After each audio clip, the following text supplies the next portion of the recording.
Sveiciens, netipisks pirmdienas jautājums. Vai jums nav informācija par to, kurā gadā tika ražots stiprais alkoholiskais dzēriens hektārs?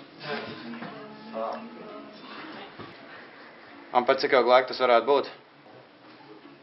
Mēs gaidīsim 24 stundas, kamēr viņi tā kā...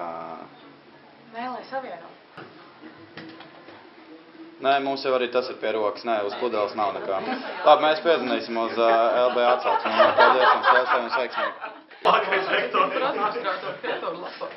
Sveiciens! Mūsu resursi tā kā nesniedz tik tālu. Ne uz pudelēm ir rakstīts, ne arī Googlē. Kurā gadā sāk ražot stipro alkoholisko dzērienu hektārs? Varbūt jums ir tāda informācija. Es varbūt varu pārzvanīt. Labi. Pēc cik ilgu laiku man pārzvanīt? Labi, paldies. Sveiciens, vai jūs uzzinājāt, kurā gadā ir ražots? 2005. Jā? Varbūt ir arī mēnesis? Augusts. Lieliski, jūs mums izglābāt dzīvību šodien. Liels paldies jums. Visu labi. 2005. gada augusts.